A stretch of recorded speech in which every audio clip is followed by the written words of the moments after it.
Hi, my name's Anne Marie Leahy and I work in career services at Santa Monica College. And in order to help prepare you for the work in the photography field, I want to share with you the best practices for creating a resume. A lot of students feel like they don't have the experience they need to create a resume, but you might be surprised to find that you actually do. All you need to create a resume is a job description and your photographs. So you may think you need a resume when you're done with school, but it's really best to start thinking about your resume at the beginning of school. Depending on what you want to do with your career, you may choose to do an internship or be a photo assistant or take on freelance jobs when you're in school. All of these pathways are going to help you build your portfolio of work and be ready to get a job or start your own business when you graduate. So the important thing to note here is that you must always be building your resume and portfolio so that you're ready to jump on any of these opportunities when they pop up. The sooner you have photographs to show people, the sooner more high profile opportunities are going to become available to you. So we just talked about a lot of different paths that you can go on, and you may be wondering, how do you get access to any of them, right? You can definitely search for opportunities on sites like journalismjobs.com, Get Photography Jobs, The Creative Loft, or on more general sites like LinkedIn, Glassdoor, and Indeed. When you use the more general website, I'm going to encourage you to set up a daily alert for jobs or internships with the titles that you're interested in. This way, the opportunities come to you, so you don't have to log on to these sites every day, right? So whether you want to be, photographer, digital photo contest specialist, digital photography retoucher, many opportunities. You set the alert and have it come right to your inbox. Or if they have a social media or a LinkedIn that you can follow, definitely do that as well. And also, so this is like, take the opportunities as they come up, but also how do you get opportunities right now, like some freelance work? So you may want to check out some of these resources that can either host your work, so you can share your work on it so that people can find you, and you can connect with the photography community, or you can learn tips and tricks from industry insiders here. So these are great resources as well that I would follow either on social media or sign up for their newsletter. However, again, you get your information. Really important to just be connected to the ways that and the resources that will connect you to work. Now, what does your resume need to look like, right? So regardless of the path that you go down, whether you're going freelance or looking for a different kind of job, you want to have your resume in hand so people can get a sense of your experience level and so they know how to contact you. So with resumes, there are some general rules. You don't want to include every job you've ever had. They should be one page. You should review your resume for proper spelling, punctuation, and grammar. Your experience should be listed starting with the most recent and ending with the longest to go.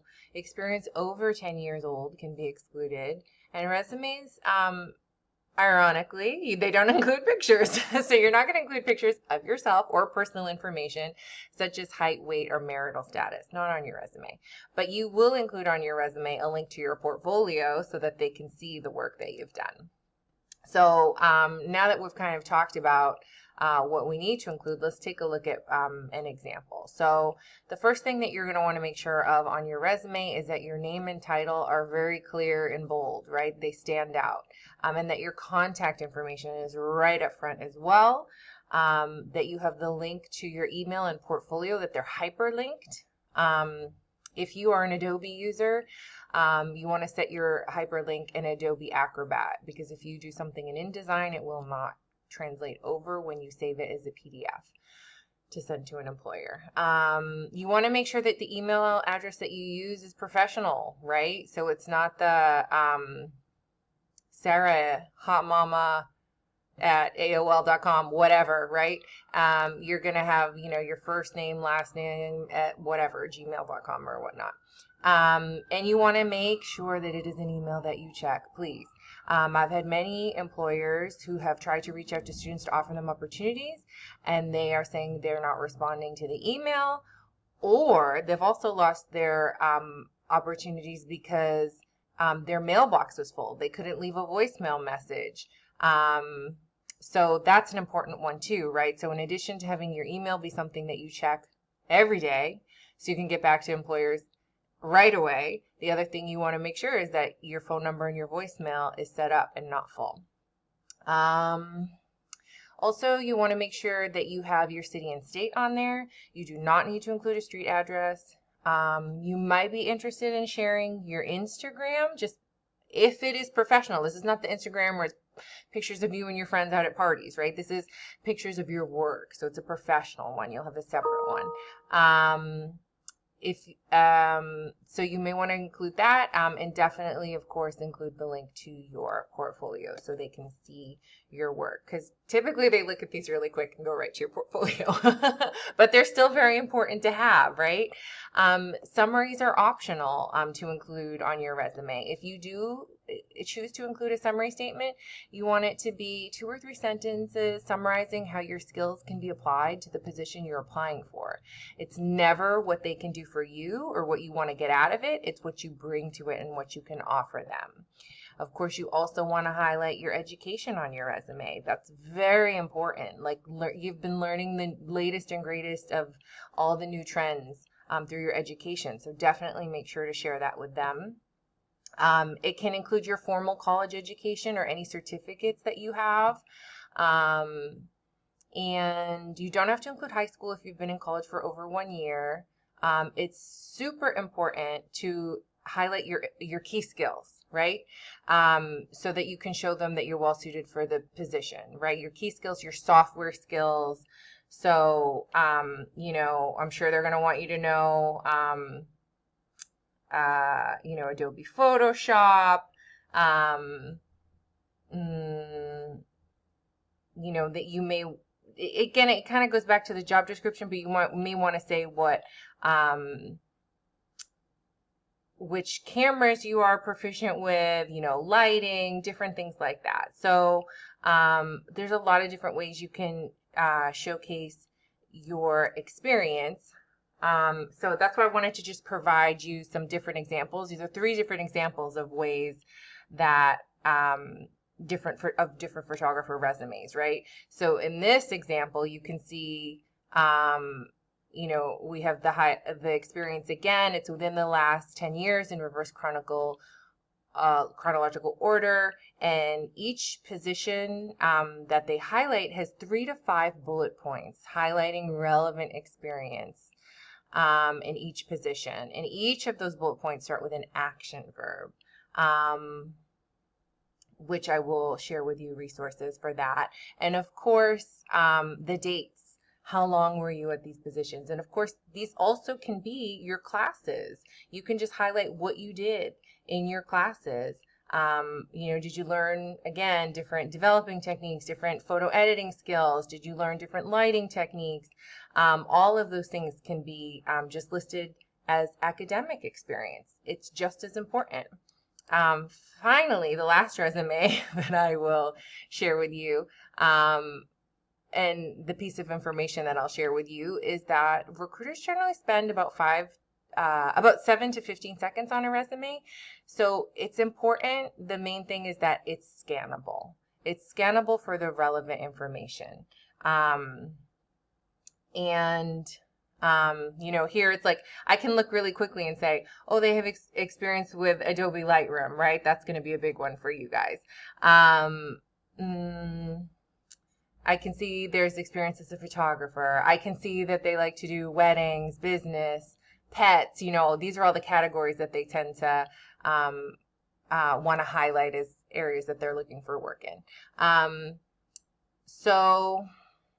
You can also, you just want to make sure that it's scannable, right? This one also had awards, so competing in competitions, like that's really great too, to always include if you have any of that.